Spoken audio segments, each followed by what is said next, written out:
নেতৃত্ব শূন্য হয়ে পড়েছে দেশের বৃহত্তম রাজনৈতিক দল আওয়ামী লীগ। এ অবস্থায় ভবিষ্যৎ নেতৃত্ব এবং দলের অস্তিত্ব নিয়ে প্রশ্ন উঠেছে। এক্ষেত্রে নতুন নেতৃত্বে কারা আসছেন সেটি নিয়েও নানা আলোচনা শোনা যাচ্ছে। সাংগঠনিক এ বিপর্যস্ত পরিস্থিতির মধ্যে সাবেক রাষ্ট্রপতি আব্দুল হামিদ দায়িত্ব নিয়ে দলের হাল ধরতে যাচ্ছেন বলে সম্প্রতি সামাজিক যোগাযোগ মাধ্যম সহ বিভিন্ন মাধ্যমে গুঞ্জন উঠেছে। সাবেক রাষ্ট্রপতি জনাব হামিদ দেশে ফিরেছেন, তার দেশের বাইরে যাওয়া নিয়ে রীতিমতো তুলকালাম ঘটে গেছে এবং আওয়ামী লীগের নিষিদ্ধ করার মতো পরিস্থিতি ট্রিগার করেছিল সেটাকে। তিনি ফিরে আসলেন, তিনি ফিরে আসার পর অনেক রকম আলোচনা শুরু হয়েছে। সাবেক রাষ্ট্রপতি অ্যাডভোকেট আব্দুল হামিদ উনি চিকিৎসা শেষ করে থাইল্যান্ড থেকে দেশে ফিরে এসেছেন। এই ঘটনাটা আমার কাছে খুবই গুরুত্বপূর্ণ মনে হয়েছে, কিন্তু এই যে ওনার ফেরাটা এটা যতটা গুরুত্বপূর্ণ তার চেয়েও বেশি আলোচনা কিন্তু হয়েছে। আসসালামু আলাইকুম ওয়া রাহমাতুল্লাহি ওয়া বারাকাতুহু। ভিডিওটি যারা প্লে করেছেন, যারা দেখছেন এই পর্যায়ে এই মুহূর্তে, তাদেরকে অনুরোধ করব দয়া করে পুরো ভিডিও সম্পূর্ণ ধৈর্য সহকারে দেখবেন, কারণ ভিডিওটি খুবই গুরুত্বপূর্ণ। সম্মানিত বন্ধুগণ, সুপ্রিয় দর্শক শ্রোতা মণ্ডলী, সাম্প্রতিক সময়ে থাইল্যান্ডে চিকিৎসা শেষ করে দেশে ফিরেছে আলোচিত একজন ব্যক্তি, সাবেক রাষ্ট্রপতি আব্দুল হামিদ। মানুষ ভেবেছিল তিনি দেশের বাইরে পালিয়ে গেছে, তিনি আর হয়তো দেশে ফিরবে না, কিন্তু তিনি সাহসিকতার সঙ্গেই বিমানবন্দর দিয়ে এয়ারপোর্টে করে থাইল্যান্ড থেকে শাহজালাল আন্তর্জাতিক বিমানবন্দরে ল্যান্ড করে এবং সেখান থেকে তিনি নিজ বাসায় নিজ গন্তব্যস্থলে চলে যায়। সাবেক রাষ্ট্রপতি আব্দুল হামিদ খানের দেশে ফেরা নিয়ে চাঞ্চল্যকর পরিস্থিতি তৈরি হয়েছে। রাজনৈতিক অঙ্গন জুড়ে কানাঘষা চলছে যে এই রাষ্ট্রপতি আব্দুল হামিদ খানই নাকি আওয়ামী লীগের পরবর্তী সভাপতি কিংবা আওয়ামী লীগের হাল ধরবে নাকি রাষ্ট্রপতি আব্দুল হামিদ খান। তার সভাপতিত্বে কিংবা তার নেতৃত্বেই আবার নতুন করে আওয়ামী লীগ সাজানো হবে। প্রিয় দর্শক শ্রোতা মণ্ডলী, যদি তাই হয়, অনেকে দাবি করছে তাকে কেন গ্রেপ্তার করা হয়নি সে বিষয়টি নিয়েও আলোচনা করা হচ্ছে। বর্তমান সময়ে সরকার এক ধরনের তাকে শেল্টার দিচ্ছে অনেকে বলছে। আমরা কয়েকটা প্রতিবেদন দেখব আব্দুল হামিদ খানের দেশে ফিরে আসা নিয়ে। কী ধরনের চ্যালেঞ্জের মুখে পড়েছে, কী ধরনের সমালোচনার মুখে পড়ছে অন্তর্বর্তীকালীন সরকার, আমরা সেটা দেখব, তারপরে কথা বলবো। সাবেক রাষ্ট্রপতি অ্যাডভোকেট আব্দুল হামিদ উনি চিকিৎসা শেষ করে গত রাতে থাইল্যান্ড থেকে দেশে ফিরে এসেছেন। এই ঘটনাটা আমার কাছে খুবই গুরুত্বপূর্ণ মনে হয়েছে। উনি একজন সাধারণ যাত্রীর মতো এসেছেন। সাবেক রাষ্ট্রপতিরা কিন্তু বিশেষ প্রোটোকল পায়, উনি সেই প্রোটোকল পাননি এবং উনি সাধারণভাবে ফিরে এসেছেন। মধ্যরাতের পরে প্রায় 3টার দিকে উনি এয়ারপোর্ট থেকে বেরিয়েছেন যাবতীয় কাজকর্ম শেষ করে এবং তিনি তার বাড়িতে চলে গেছেন। পুরো 31 দিন পর উনি দেশে ফিরলেন।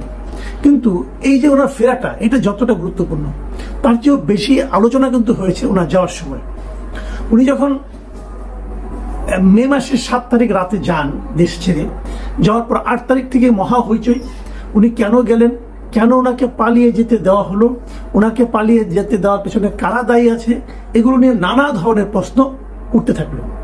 এবং ওঠার এক পর্যায়ে আমাদের যিনি উপদেষ্টা আছেন স্বরাষ্ট্র মন্ত্রণালয়ের বিষয় লেফটেন্যান্ট জেনারেল জাহাঙ্গীর আলম চৌধুরী, উনি বললেন যে তার দেশ থেকে যারা সহায়তা করেছে তাদেরকে শাস্তির আওতায় আনা হবে, আর যদি শাস্তির আওতায় না আনতে পারেন তাহলে উনি নিজেই নাকি পদত্যাগ করে দায়িত্ব ছেড়ে চলে যাবেন। মানে ওনার যে স্বভাব, উনি তো এরকম প্রায় হুঙ্কার দিয়ে বলেন এটা করবেন সেটা করবেন, কাজের কাজ কিছু করেন না। এবং তখন এটা নিয়ে অনেক হইচই হলো। হইচইয়ের এক পর্যায়ে একটা কমিটি করা হলো, 3 জন উপদেষ্টাকে সিআর আবরার, রিজওয়ানা হাসান, সাখাওয়াত, ব্রিগেডিয়ার সাখাওয়াত, এদের নিয়ে একটা তদন্ত কমিশন করা হলো। সেই কমিশনকে দায়িত্ব দেওয়া হলো যে তারা 15 দিনের মধ্যে রিপোর্ট দিবেন এবং সেই রিপোর্টে ওরা জানাবেন যে কেন কাদের সহযোগিতায় এই রাষ্ট্রপতি আব্দুল হামিদ, সাবেক রাষ্ট্রপতি আব্দুল হামিদ দেশ ছেড়ে যেতে পারলেন। মানে মোটামুটি একটা হইচই কাণ্ড কারখানা কিন্তু। সেই সময় এনসিপি পক্ষ থেকে বলা হলো যে উনি কেন গেলেন, পালিয়ে গেলেন, তাকে এটা নিয়ে বিচার করতে হবে, কারা তাকে সহায়তা করেছে। সরকারের মধ্যে এখনো অনেকে আছে যারা নাকি আওয়ামী লীগের দোসর, তারা এগুলো করছে, তাদেরকে আওতায় আনতে হবে, বিচারের আওতায় আনতে হবে, এগুলো অনেক কথাবার্তা। এবং তারও যে বড় কথা, এই ইস্যুটাকে কেন্দ্র করে তখন এনসিপির একজন নেতা হাসনাত আব্দুল্লাহ উনি আন্দোলন শুরু করলেন যে এইভাবে যদি চলে যেতে থাকে তাহলে এই জন্যই যাতে না যেতে দেওয়া হয়, না যেতে দেওয়ার মতো বাস্তবতা তৈরি করতে হয়, এই জন্য আওয়ামী লীগকে নিষিদ্ধ করতে হবে। এবং এই আব্দুল হামিদের যাওয়াটাকে ইস্যু করেই কিন্তু আওয়ামী লীগ নিষিদ্ধের একটা আন্দোলন শুরু করলেন এবং দেখলাম সরকার খুব দ্রুত বেগে অতি দ্রুততার সাথে সেই দাবিটা আংশিক মেনে নিলেন এবং সরকার বলল যে আওয়ামী লীগের কার্যক্রম নিষিদ্ধ হবে যতদিন মধ্যে বিচার সম্পন্ন হয়। এই সব কিছু কিন্তু আব্দুল হামিদের দেশ থেকে তথাকথিত পালিয়ে যাওয়াকে কেন্দ্র করে। এখন প্রশ্ন হলো, আব্দুল হামিদ পালিয়ে গিয়েছিলেন, পালিয়ে গিয়েছেন এটাই তো সবাই মেনে নিয়েছিল, তাহলে স্বরাষ্ট্র উপদেষ্টা কেন বলবেন যে যারা তাকে পালিয়ে যেতে সহায়তা করেছিল তাদেরকে শাস্তির আওতায় আনা হবে? এবং উনি তো 3 জনকে শাস্তির আওতায় এনেছিলেন। কিশোরগঞ্জের পুলিশ সুপারকে প্রত্যাহার করা হয়েছিল, আরো 2 জন ইমিগ্রেশনের 2 জন ঊর্ধ্বতন কর্মকর্তাকে অব্যাহত সাময়িক বরখাস্তবদ্ধ করা হয়েছিল। তো তারা কি অপরাধী? যদি তারা অপরাধী হয়ে থাকে, তো আজ যখন উনি ফিরলেন চিকিৎসা শেষ করে, এখন তখন তাকে অ্যারেস্ট করা হলো না। তার মানে ওনার যাওয়াটা অপরাধের পর্যায়ে ছিল না। কিন্তু ওনার যাওয়াটা অপরাধের পর্যায়ে না হয়, তাহলে যে 3 জন পুলিশ কর্মকর্তাকে আপনি শাস্তি দিলেন, সেই শাস্তিটা কি সঠিক ছিল? যদি সঠিক না হয় তাদের সেই শাস্তিটাকে প্রত্যাহার করা হবে, অবশ্যই করা উচিত। শাস্তিটা যিনি দিয়েছিলেন তার কি শাস্তি হবে? তাও তো হওয়া উচিত। শাস্তিটা কে দিয়েছিলেন? স্বরাষ্ট্র মন্ত্রণালয় দিয়েছিলেন, ওনাদেরকে শাস্তি হবে। দেখুন দেশটা কিভাবে চলছে, মানে একজন লোক বিদেশে গিয়েছেন, তার বিরুদ্ধে একটা মামলা হয়েছে। মামলা হয়েছে এবছরের জানুয়ারি মাসে কিশোরগঞ্জে একটা মামলা হয়েছে, যেরকম নাকি আমাদের এখানে অনেক মামলা হয়েছে। ধরেন কোথাও একটা মিছিল হয়েছে, সেই মিছিলে একজন লোক মারা গেছে, একটা স্টুডেন্ট মারা গেছে, পুলিশের গুলিতে মারা গেছে ধরে নিলাম, অথবা অন্য কোনোভাবে মারা গেছে।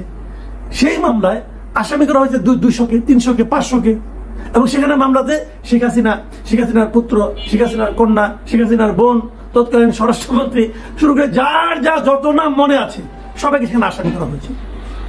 এবং এরকম একটা মামলায়, কিশোরগঞ্জের একটা মামলায় সাবেক রাষ্ট্রপতি আব্দুল হামিদকেও আসামি করা হয়েছিল। তাহলে সেই মামলায় উনি দোষী কি দোষী না, সেটা বিচার কে করবে? সেটা বিচার করার দায়িত্ব তো হলো সরকারের, তাই না? কি বিচার করার দায়িত্ব সরকারের, তদন্তকারী কর্মকর্তা। তাহলে এখন যদি 200 লোককে আপনি বিরুদ্ধে মামলা আসামি বানিয়ে দেন, এখন 200 লোকের কেউ কি কোনো কর্মকাণ্ড করতে পারবে না?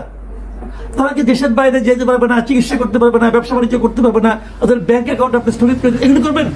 এর নাম আইন। অথবা আমি যদি প্রশ্ন করি, এই মামলাটা যিনি করেছিলেন তার মতলবটা কি ছিল, এটা আমি বুঝতে চাই। সে কি আসলেই যে মারা গিয়েছিল তার হত্যার বিচার চেয়েছেন, নাকি রাজনৈতিক ভাবে কিছু লোককে হয়রানি করতে চেয়েছেন?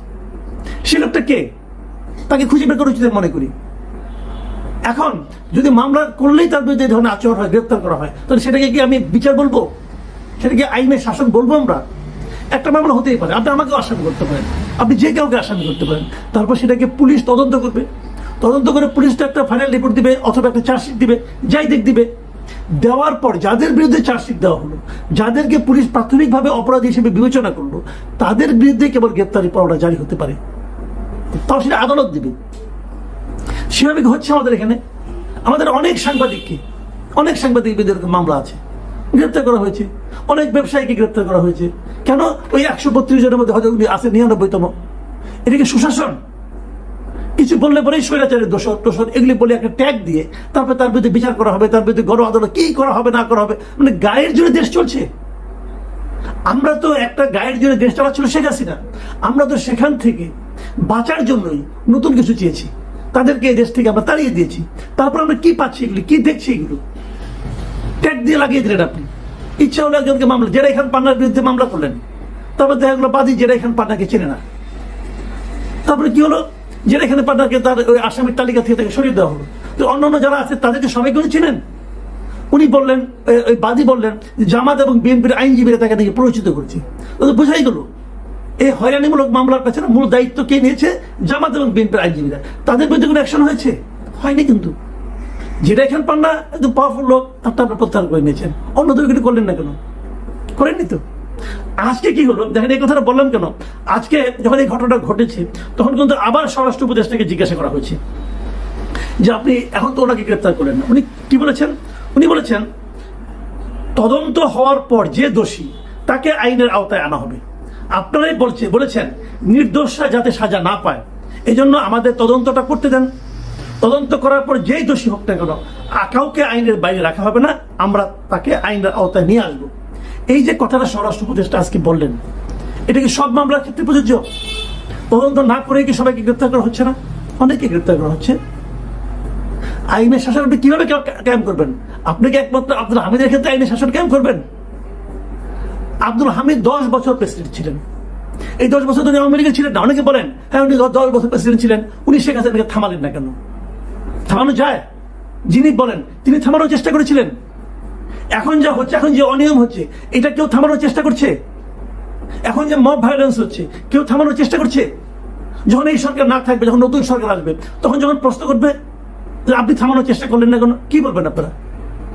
হাসিনা সরকার যে স্বৈরাচারী শাসন কায়েম করেছিল, থামানো যেত চাইলেই। বাদ দেন এটা, আইনগতভাবে যদি ধরেন একটা প্রেসিডেন্টের আইনগতভাবে কি অধিকার ছিল, কি এখতিয়ার ছিল তো থামানোর? পারতেন না? আজকে যে হচ্ছে প্রেসিডেন্ট, আজকে প্রেসিডেন্টকে থামাতে পারছেন? আজকে প্রেসিডেন্টকে কি সেরকম ক্ষমতা, তারা তো যতটুকু ক্ষমতা আছে উনি কি ততটুকু প্রয়োগ করতে পারছেন? নিয়ম তো মানেন না। নিয়ম আপনি মানবেন না, আপনি না মানলে কোনো সমস্যা নাই, কিন্তু অন্যরা কেন মানলো না, আগে কেন মানেনি, সেগুলো নিয়ে আলোচনা করবেন, এটা তো হয় না। একটা কনভেনশন আছে, আমাদের এখন একজন প্রেসিডেন্ট আছে, আপনি পছন্দ হোক বা না হোক, উনি দেশের প্রেসিডেন্ট, ওনার কাছে আপনি শপথ দিয়েছেন। আমাদের আইন সরাসরি নিয়ম আছে এটা, যে যখন নাকি প্রধানমন্ত্রী যখন দেশের বাইরে যান, ফিরে এসে প্রেসিডেন্টের সঙ্গে সৌজন্য সাক্ষাৎ করেন। আমাদের প্রধান উপদেষ্টা কখনো করেছেন? যে প্রেসিডেন্ট আছে তাকে আপনাকে শহীদ মিনারে যেতে দেন? ঈদের নামাজে আগে আমরা দেখতাম প্রেসিডেন্ট আসতে দেন আপনারা? যুদ্ধ শুনলাম প্রেসিডেন্টের নাকি একটা প্রেস উইং ছিল, ওটাও নাকি আপনারা সরিয়ে দিয়েছেন। আইন তো মানেন না আপনারা। আপনি বলবেন এই আইন ভালো না, আমরা নতুন আইন করবো। করেন না নতুন আইন। যতক্ষণ পর্যন্ত নতুন আইন না করবেন, ততক্ষণ পর্যন্ত আগেটা মানবেন। তো এগুলো তো চলছে দেশে, এগুলো নিয়ে কিন্তু প্রশ্ন উঠবে, আজ হোক কাল হোক উঠবে, এবং যখন উঠবে আপনাদেরকে জবাব দিতে হবে। আপনি তো ভাবছেন, চিন্তা করছেন যে আমি জবাব দিব না, ঠিক সময় ঠিকই উড়াল দিয়ে চলে যাব, এরকম চিন্তা হতে আগেটাও করেছে। আমার বিবেচনায় আমি যেটা বলতে চাই সেটা হলো আইন মানুন। যদি আইন পছন্দ না হয় আইন পাল্টে ফেলুন, কিন্তু যতক্ষণ পাল্টাতে না পারবেন ততক্ষণ আইন মানেন। না হলে কি হবে, আপনি যখন আইন মানবেন না, কেউ আইন মানবে না, এবং যখন সবাই আইন না মানা শুরু করবে, এই দেশটা একটা আইনহীন রাষ্ট্রে পরিণত হবে, এবং তার দায় দায়িত্ব আপনাকেই নিতে হবে। আপনারা যারা দায়িত্ব আছেন আপনাদেরকে নিতে হবে।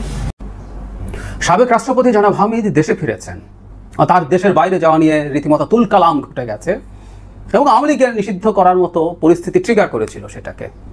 তিনি ফিরে আসলেন, প্রোটোকল ছাড়া ফিরে আসলেন। প্রোটোকলের প্রশ্ন এই জন্য আসছে, আমরা হয়তো অনেকে জানি, বাংলাদেশে যে কোনো সাবেক রাষ্ট্রপতি তার মৃত্যুর দিন পর্যন্ত তিনি একজন মন্ত্রীর মতো প্রোটোকল পান, সুযোগ সুবিধা পান। তো সেটা ছাড়াই তিনি ফিরে এসছেন, এবং তিনি ফিরে আসার পর অনেক রকম আলোচনা শুরু হয়েছে। কেউ কেউ বলছেন তাকে গ্রেফতার করা হচ্ছে না কেন, কারণ তিনি একটা খুনের মামলার আসামি। আওয়ামী লীগের লোকজন সমানে খুনের মামলায় তাদেরকে অ্যাকিউজ করা হয়েছে। এটা একটা ফাজলামো হচ্ছে, বহুদিন থেকে বলছি। কিন্তু তাকে গ্রেফতার না করার একটা কারণ আছে, আমরা অনেকে হয়তো জানি না। সেটা হলো মামলা থাকলেই গ্রেফতার করা যাবে বা গ্রেফতার করতে হবে, এই জায়গা থেকে সরকার তার অবস্থান পরিবর্তন করেছেন।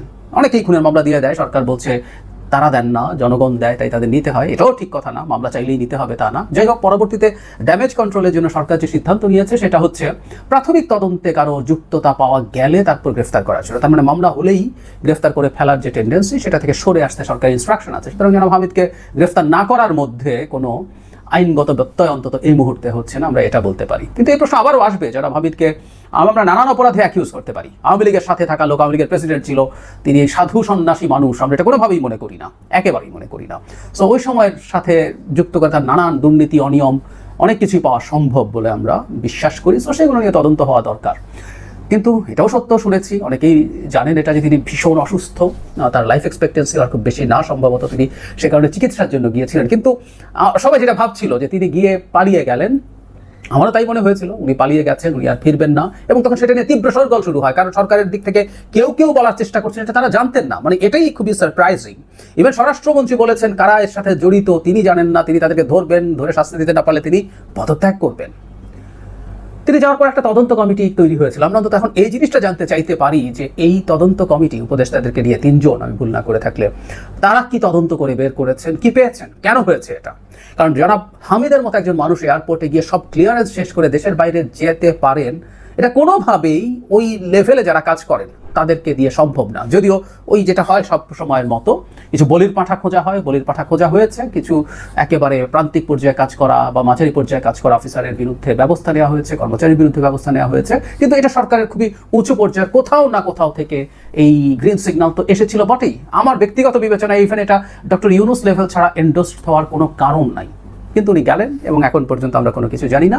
আমরা ধারণা করি যে এটা আমরা জানতেও পারবো না, কারণ সরকার এটার সাথে জড়িত ছিল এটা ভাবার যথেষ্ট কারণ আছে। এবং একটা নতুন কনস্পিরেসি থিওরি যে কেউ এখন দিতে পারেন যে তার এটা কি সরকার পরিকল্পিত করে বা সরকারের একটা অংশ পরিকল্পিত নাটক তৈরি করেছিল আওয়ামী লীগকে নিষিদ্ধ করার জন্য। প্রশ্নটা এই জন্য আসছে, সরকার অন্তত প্রধান উপদেষ্টাকে আমরা বারবার দেখেছি তিনি আওয়ামী লীগ নিষিদ্ধ করবেন না এই ধরনের আলাপ করছেন, এবং বিশেষ করে বহির্বিশ্বের একটা চাপও ছিল আওয়ামী লীগ নিষিদ্ধ করার বিরুদ্ধে। এমনকি জাতিসংঘ যে রিপোর্টে তারা শেখ হাসিনা এবং আওয়ামী লীগকে ধসিয়ে দিয়েছে মানবাধিকার হাই কমিশনের, সেখানেও তারা আওয়ামী লীগকে নিষিদ্ধ করার বিরুদ্ধে অবস্থান নিয়েছিল। কিন্তু জনাব হামিদ চলে যাওয়ার পর হঠাৎ করে তীব্র অসন্তোষ দেশে শুরু হয়, এবং মানে ব্যাপারটা খুবই অদ্ভুত একটা কারণ হলো জনাব হামিদ যদি দেশ ছেড়ে চলে যেতে পারেন, এটা এই সরকারের ব্যর্থতা, ডক্টর ইউনূস সরকারের ব্যর্থতা। যাবতীয় ক্ষোভ রোষ ইউনূস সরকারের উপরে যাওয়ার কথা ছিল, কিন্তু না, গেল আওয়ামী লীগের উপরে। তার পরবর্তীতে জনাব হাসনাত আবদুল্লাহ যা করেছেন, তার সাথে জামায়াতে ইসলামী এবং অন্যান্য অনেক ইসলামিস্ট গ্রুপ এবং রাজনৈতিক দল যুক্ত হয়ে তারা যে ব্লকেট দিয়েছেন, তারপর আওয়ামী লীগের নীতি নিষিদ্ধের ইতিহাসটা আমরা জানি। তো এই যে এখন জনাব হামিদ ফিরে আসলেন, তার মানে ওনার পালিয়ে যাওয়ার আসলে প্ল্যান ছিল না, এটা এখন খুবই স্পষ্ট। এবং সরকারের দিক থেকেও কোনো না কোনো যোগাযোগে তাকে এটা জানানো হয়েছে যে তিনি হয়রানির শিকার হচ্ছেন না, সাবেক প্রেসিডেন্ট। এবং আওয়ামী লীগের যে লেভেলের ক্রিমিনালরা আছে সেই র্যাঙ্কিংয়ে জনাব হামিদের ক্রাইম খানিকটা কমও হতে পারে, আমি নিশ্চিত নই, তারপর আমি ধারণা থেকে বলছি যে পারসেপশন অ্যাটলিস্ট আসতে দিল। তো তাহলে তিনি যে গেলেন, এই যাওয়াটা, এইভাবে যাওয়াটা প্রিপ্ল্যান্ড কি? এটা কি একটা পাতানো খেলা যে এই কাজটা কেউ করতে দিলেন এবং এটার জের ধরে সারা দেশে একটা তীব্র অসন্তোষ আবার মাথা চাড়া দিবে, তাকে কাজে লাগিয়ে এই পরবর্তীতে যারা হাসনাত, পরে এনসিপি যাওয়া, পরে ইনফর্মালি জামাত যাওয়া, তারপর অন্যরা যাওয়া, যমুনায় যাওয়া, সেখান থেকে শাহবাগ আসা, এসে আওয়ামী লীগকে নিষিদ্ধ করা। আওয়ামী লীগ নিষিদ্ধ করার সমস্যা নেই, আওয়ামী লীগের প্রতি আমার কোনো প্রীতি নেই। আমাকে যারা দীর্ঘদিন থেকে দেখেন জানেন, তারা খুব ভালো মতোই বোঝেন এটা। আমি জাস্ট একটা অ্যানালিসিস আপনাদের সামনে আনার চেষ্টা করছি, এবং আমি আগে জানিয়েছি আওয়ামী লীগ নিষিদ্ধ করাটা এনসিপি এবং জামায়াতের স্বার্থে জরুরি ছিল। এনসিপি প্রকাশ্যে বললেও জামায়াত বেশ সুবিধাবাদিতা দেখিয়েছে এখানে, সে প্রকাশ্যে বলেনি, বরং প্রকাশ্যে আওয়ামী লীগকে মাফ টাফ করে দিতে পারে, আওয়ামী লীগকে ফ্যাসিস্ট বললে খারাপ লাগে বলে বলছিলেন জামায়াতের আমির। কিন্তু এখানে তারা আবার খুবই গুরুত্বপূর্ণ নেতারা গেছেন, শিবির গেছে, তাদের জন্য লাভ হচ্ছে এটা। ইভেন সেই প্রেক্ষাপটেও বলেছে তারা জাতীয় পার্টিরও নিষিদ্ধতা চাইছেন, সম্ভবত এটার জন্য তারা একটা পরিস্থিতি তৈরি করবেন। কারণ এ দুটো দল যদি নির্বাচনের মাঠে না থাকে, তখন জামায়াত এবং এনসিপি খুবই গুরুত্বপূর্ণ ফ্যাক্টর হয়ে দাঁড়ায় ভোটের রাজনীতিতে। না, তারা যদি নির্বাচন বয়কট করার মতো কথা বলেন, সেটা যদি করেন, তাহলে বিএনপি নির্বাচনে গেলে আসলে সেই নির্বাচনটার গ্রহণযোগ্যতা নিয়ে প্রশ্ন উঠতে পারে। সুতরাং তাদের হাতে একটা বিরাট বার্গেনিং পাওয়ার এসে হাজির হয়েছে আওয়ামী লীগ না থাকার কারণে। অথচ ডক্টর ইউনূস বলেছিলেন নিষিদ্ধ করবেন না, এবং আওয়ামী লীগ নির্বাচনে অংশগ্রহণ করবে কিনা এটা তাদের সিদ্ধান্ত, তিনি সেভাবেই জানিয়েছিলেন। সুতরাং এই আওয়ামী লীগ নিষিদ্ধ করা কারো অঙ্কে জরুরি ছিল। সে কারণেই জনাব হামিদের এই বিদেশ যাওয়াটা, বিশেষ করে তার ফিরে আসার পর, এটা একটা পাতানো খেলা ছিল কিনা এই প্রশ্নটা আসতেই পারে। সাবেক রাষ্ট্রপতি দেশে ফিরলেন, প্রধানমন্ত্রী শেখ হাসিনাও ফেরবার প্রস্তুতি নিচ্ছেন। সাবেক রাষ্ট্রপতি আব্দুল হামিদ গত 8 মে তিনি গুরুতর অসুস্থ হয়ে চিকিৎসার জন্য গিয়েছিলেন। তিনি এতটাই অসুস্থ ছিলেন যে হুইল চেয়ারে লুঙ্গি পরে তাকে বিদেশ যেতে হয়েছিল, এবং তিনি আসলে এতটাই অসুস্থ, চিকিৎসা শেষে দেশে ফিরেছেন প্রায় 31 দিন। গতকাল রাতে, মধ্যরাতে, রাত 1:45 শাহজালাল বিমানবন্দরে তিনি অবতরণ করেছেন, এবং এয়ারপোর্টের আনুষ্ঠানিকতা শেষ করে তিনি রাত 3টায় এয়ারপোর্ট ত্যাগ করেছেন।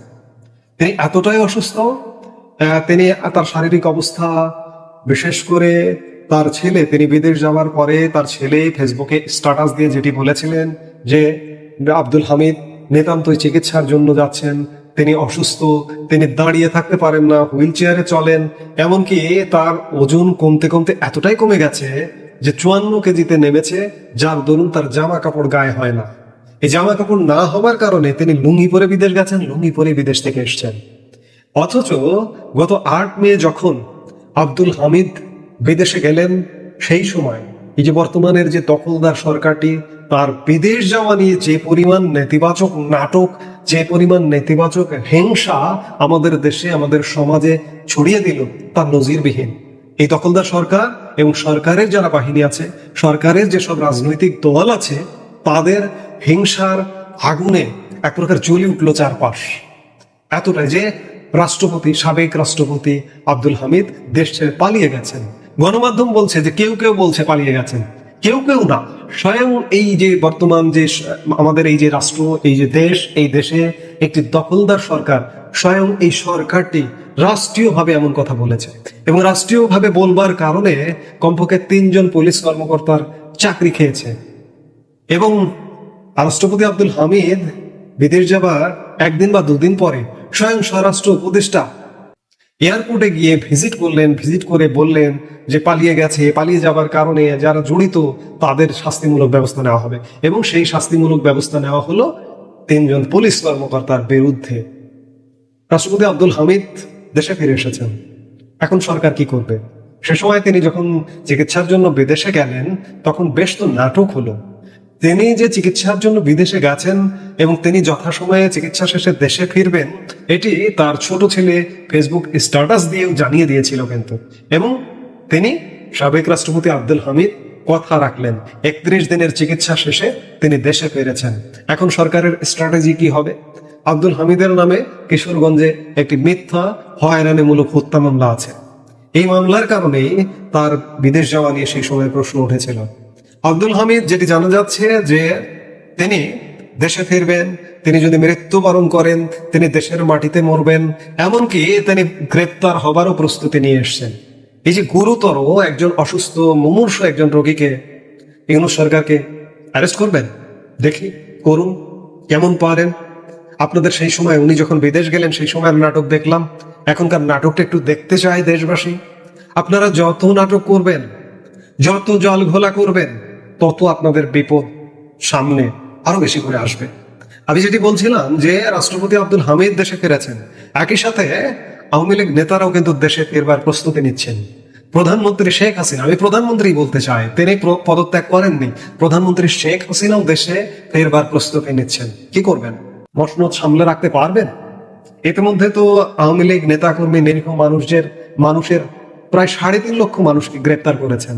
বাংলাদেশের জেলের ধারণ ক্ষমতা মাত্র 42,000, সেখানে হয়তো গাদাগাদি করে সর্বোচ্চ 1 লাখ রাখা যায়, কিন্তু আপনার এই 3.5 লক্ষ মানুষকে, পুরো বাংলাদেশকে একটা জেলখানা, পুরো বাংলাদেশকে অবরুদ্ধ করে এই 3.5 লক্ষ মানুষকে কোথায় রেখেছেন? এটিকে একটু জবাব দেবেন। আজকে আপনারা এই যে 10 মাসে যে বিতর্কিত কর্মকাণ্ড করেছেন, ডক্টর মোহাম্মদ ইউনূসের নেতৃত্বের সরকার, ডক্টর মোহাম্মদ ইউনূস, বিগত আওয়ামী লীগ সরকার 16 বছরও তা করেনি। আমরা আওয়ামী লীগ সরকারের সমালোচনা করতাম, কিন্তু আওয়ামী লীগ সরকারের আর সমালোচনা করব না, কারণ আপনাদের তুলনায় আওয়ামী লীগ কিছুই করেনি। আওয়ামী লীগ যা কিছু করেছে, বাংলাদেশের মানুষকে উন্নত জীবন দিয়েছে। কিছু বিতর্ক এগুলো নিয়ে আর আলাপ করতে চাই না, কারণ আপনারা তার থেকে ঢের বেশি বিতর্কের সৃষ্টি করেছেন। আমরা একটু দেখতে চাই যে সাবেক রাষ্ট্রপতি আব্দুল হামিদকে আপনারা অ্যারেস্ট করেছেন, আওয়ামী লীগ নেতারা একে একে দেশে ফিরছেন, ফেরবার প্রস্তুতি নিচ্ছেন, তাদেরকে অ্যারেস্ট করবেন। প্রধানমন্ত্রী শেখ হাসিনাকে অ্যারেস্ট করবেন, সেই প্রস্তুতি আছে? সেই গ্রেপ্তারটা করতে পারবেন? গ্রেপ্তার করে কি মসনদটা ধরে রাখতে পারবেন? আপনারা যে স্বপ্ন দেখছেন, ডক্টর মোহাম্মদ ইউনূস স্বপ্ন দেখছেন, যার কারণে আমরা বিভিন্ন জায়গায় এত ব্যর্থতার ফলেও শুনতে পাই ভাড়া করা লোক দিয়ে যে 5 বছর 5 বছর 5 বছর। এই যে পরশুদিন এদের মাঠেও কিছু ভাড়া করা লোককে এনে সামনে দিয়ে তাদের কণ্ঠ বলা হচ্ছে যে আপনি কারো কথা শুনবেন না, আপনি 5 বছর চালিয়ে যান। 5 বছরের কথা কে বলে? বাংলাদেশের কোন বিবেকবান মানুষ বলবে 5 বছরের কথা? মানুষ তো বলবে যে এই মুহূর্তে বিদায় নেই। মানুষ বলছে এই মুহূর্তে বিদায় নেই, কান পেতে শুনুন, শুনতে পাবেন। কিন্তু আপনাদের এখন কান নেই, আপনাদের চোখ নেই। ডক্টর মোহাম্মদ ইউনূস এবং ইউনূসের সরকারে যারা আছেন তাদেরও কান নেই, তাদেরও চোখ নেই। কাজেই আপনারা যা করছেন, এমন বিতর্কের জন্ম দিয়েছেন যে বিতর্ক বাংলাদেশের ইতিহাসে, স্বাধীন বাংলাদেশের ইতিহাসে, এমনকি পাকিস্তান পিরিয়ডে ব্রিটিশ শাসনের অবসানের পর আমরা যে পাকিস্তান শাসনটা পেয়েছি 24 বছরের, সেই 24 বছরের শাসন আমলেও বাংলাদেশে এই মুহূর্তে যে ন্যাক্কারজনক ঘটনাগুলো ঘটেনি, আপনারা সেটি ঘটিয়েছেন। 10 মাসে সেটির প্রমাণ দিয়েছেন। কাজেই সাবেক রাষ্ট্রপতি এলো, আওয়ামী লীগ নেতারা আসছে, প্রধানমন্ত্রী শেখ হাসিনা আসবেন। আপনাদের স্ট্র্যাটেজিটা কি হবে? আপনারা প্রস্তুতি নেন। আপনাদের কি এই প্রস্তুতি আছে যে এতগুলো নেতাকর্মীকে 3.5 লক্ষ গ্রেপ্তার করেছেন, আরো নেতাকর্মীকে গ্রেপ্তার করবার মতো অবস্থা আছে? সাবেক রাষ্ট্রপতি আব্দুল হামিদকে কি অ্যারেস্ট করতে পারবেন? প্রধানমন্ত্রী শেখ হাসিনা দেশে ফিরছেন, তাকে কি অ্যারেস্ট করতে পারবেন? এবং অ্যারেস্ট করে কি আটকে রাখতে পারবেন? পারবেন না। সেই সময় গত 10 মাসে আপনারা পরীক্ষায় ফেল করেছেন, সেই জায়গাটি আপনারা পারতেন। বিগত সময়ে যেসব অনিয়ম হয়েছে সেগুলোর বিরুদ্ধে আপনারা যদি ভালো কিছু হতেন তাহলে আপনারা পারতেন, কিন্তু আপনারা ভালো কিছু নয়। আমি বললাম যে পাকিস্তান পিরিয়ডেও বিগত ৭৮ বছরে ওই যে স্বাধীনতা লাভ করেছে, ভারত স্বাধীনতা বা পাকিস্তান স্বাধীনতা, ব্রিটিশ শাসনের জাতাকল থেকে বেরিয়েছে ৭৭ বছর হয়ে গেছে, বাংলাদেশের ৫৪ বছর। এই ৫৪ বা ৭৭ বছরে বাংলাদেশে এই মুহূর্তে যে পরিমাণ ন্যাক্কারজনক ঘটনা ঘটছে তা ঘটেনি। কাজে এই যে এত নাটক করলেন, রাষ্ট্রপতি আব্দুল হামিদ পালিয়ে গেল, এখন কি জবাব দেবেন? আমরা চাই আপনারা রাষ্ট্রীয়ভাবে একটা জবাব দিন যে সাবেক রাষ্ট্রপতি আব্দুল হামিদ কেন গ্রেপ্তার হলেন না, বিমানবন্দরে কেন তাকে গ্রেপ্তার করা হলো না, সরকার কেন গ্রেপ্তারের পথে গেল না, এই প্রশ্নগুলো সব থেকে বড় প্রশ্ন হিসেবে সামনে এসেছে এই মুহূর্তে বাংলাদেশের রাজনীতিতে দুটো বড় আলোচনা। আব্দুল হামিদের ক্ষেত্রে গ্রেপ্তারের ঘটনা কেন ঘটলো না, আর প্রধান উপদেষ্টার ইংল্যান্ড সফর। তবে রাজনৈতিক অঙ্গনে প্রধান উপদেষ্টার ইংল্যান্ড সফর যেহেতু রাজনৈতিক ব্যাপার নয়, যদিও সেখানে রাজনীতি লুকায়িত রয়েছে, বিএনপির ভারপ্রাপ্ত চেয়ারম্যানের সঙ্গে বৈঠক করতে চান তিনি, আওয়ামী লীগের প্রতিরোধের মুখে পড়তে পারেন, এরকম ঘটনা রয়েছে। কিন্তু রাজনীতির একেবারে নিখাদ রাজনীতির খবর বলতে আব্দুল হামিদের এই প্রসঙ্গটাই সব থেকে বেশি চর্চিত হচ্ছে। কেন সরকার তাকে গ্রেপ্তার করলো না? সরকার কি এক ধরনের ব্যাক ফুটে গেল, নাকি বিশেষ কোনো বার্তা কোথাও থেকে আসলো আব্দুল হামিদকে যেন গ্রেপ্তার করতে না হয়? কি বার্তা আসলো, কোন বার্তার প্রেক্ষিতে সরকার এক ধরনের ইউটার্ন নিল? যখন আমরা আব্দুল হামিদের থাইল্যান্ড যাওয়ার প্রাক্কালে নানা রকমের উত্তেজনাকর পরিস্থিতি ঘটতে দেখেছি, কে তাকে যেতে দিল, কিভাবে তিনি গেলেন, সরকারের চোখ ফাঁকি দিয়ে কিভাবে বিমানবন্দর দিয়ে গেলেন, নিরাপত্তা রক্ষীদের চাকরি নিয়ে ঝামেলা হলো, তাদের শাস্তি দেয়া হলো। আবার আব্দুল হামিদ যখন দেশে ফিরলেন তখন পরিস্থিতি ঠিক উল্টে গেল। কেন তাকে গ্রেপ্তার করা হলো না, পেছনে কারণ কি, সরকার বা কি বলছে, সেই আলোচনা করবে এই ভিডিওতে। থাকবেন। চলে যাচ্ছি মূল ভিডিওতে। বলছিলাম সাবেক রাষ্ট্রপতি আব্দুল হামিদকে কেন গ্রেপ্তার করা হলো না। গভীর রাতে তিনি ফিরেছেন গত রাতে, এবং সেই ফেরার সময় বিমানবন্দর থেকেই তাকে আটক করা হবে এরকম তো অনুমান করা যাচ্ছিলই, যে যেহেতু তার মানে থাইল্যান্ডে যাওয়াটাকে, চিকিৎসা নিতে যাওয়াটাকে পালিয়ে যাওয়া হিসেবে আখ্যা দেওয়া হয়েছিল, যে তিনি সরকারের চোখ ফাঁকি দিয়ে কোন মহলের ইশারায় দেশের বাইরে যেতে পারলেন। এটা নিয়ে আমরা নানা রকমের আলোচনা শুনেছি। সেই আলোচনার প্রেক্ষাপটে যে ধারণা করাই হচ্ছিল, যখন প্রধান উপদেষ্টা না, স্বরাষ্ট্র উপদেষ্টা যখন বলছিলেন যে আব্দুল হামিদকে ফিরিয়ে আনতে ইন্টারপোলের সাহায্য নেবেন তারা, সেরকম মুহূর্তে তাকে দেশে ফেরার প্রাক্কালে গ্রেপ্তার করা হবে না, এটা কি একটা অকল্পনীয় ব্যাপার না? অবশ্যই অকল্পনীয় ব্যাপার বলেই ধারণা করা যায়, কিন্তু সেই অকল্পনীয় ব্যাপারটাই ঘটেছে, ঘটনাটা ঘটেছে, তাকে গ্রেপ্তার করা হয়নি। কি বলছেন স্বরাষ্ট্র উপদেষ্টা? স্বরাষ্ট্র উপদেষ্টা বলেছেন যে গ্রেপ্তারি পরোয়ানা বা ওয়ারেন্ট না থাকায় তাকে গ্রেপ্তার করা হয়নি।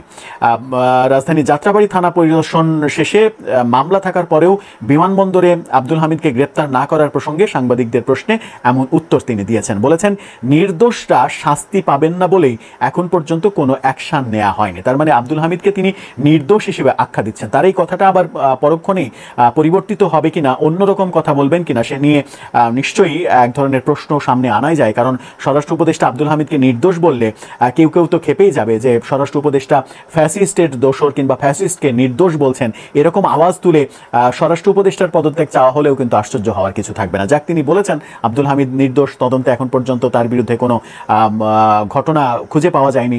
তিনি যদি দোষী হন তাহলে সেই ব্যাপারে পরবর্তীতে ব্যবস্থা নেওয়া হবে। সুপ্রিয় দর্শক শ্রোতা মণ্ডলী, আপনারা দেখতে পারলেন। ব্যক্তিগত মতামত অবশ্যই কমেন্টে জানাবেন আপনারা কি বলতে চান। শেখ হাসিনা যদি দেশে ফিরে এবং দেশে ফিরে নির্বাচন করবে শোনা যাচ্ছে, তাহলে কি হবে সেটা? এবং এদিকে সাবেক রাষ্ট্রপতি আব্দুল হামিদ খানও কিন্তু দেশে ফিরে এসেছে। প্রিয় দর্শক শ্রোতা মণ্ডলী, সাবেক রাষ্ট্রপতি আব্দুল হামিদ খান দেশে ফিরে এসেছে। মানুষ বলছে যে এই আব্দুল হামিদ খানই হবে বাংলাদেশের পরবর্তী আওয়ামী লীগের সভাপতি কিংবা নেতা। তার নেতৃত্বেই নতুন করে আবারও ঘুরে দাঁড়াবে বাংলাদেশ আওয়ামী লীগ, এই বড় রাজনৈতিক দল বা রাজনৈতিক শক্তিটি। প্রিয় দর্শক শ্রোতা মণ্ডলী, আপনারা আপনাদের মূল্যবান ওপিনিয়ন, মতামতটা কমেন্ট করবেন। আপনারা কি বলতে চান এই বিষয়ে? ভালো থাকবেন, সুস্থ থাকবেন। আমাদের চ্যানেলে নতুন হলে আপনাদেরকে অনুরোধ করব, দয়া করে আপনারা আমাদের চ্যানেলটি সাবস্ক্রাইব করে পাশে থাকা বেল বাটনটি ক্লিক করে রাখবেন, যাতে পরবর্তী আপডেট সকলের আগে আপনাদের কাছে পৌঁছায়। আজকের মধ্যে পর্যন্তই বিদায় নিতে হচ্ছে আপনাদের কাছ থেকে। দেখা হবে হয়তো আরও অন্য কোনো একটা ভিডিওতে। সে পর্যন্ত ভালো থাকবেন, সুস্থ থাকবেন। আল্লাহ হাফেজ। আসসালামু আলাইকুম ওয়া রাহমাতুল্লাহি ওয়া বারাকাতুহু।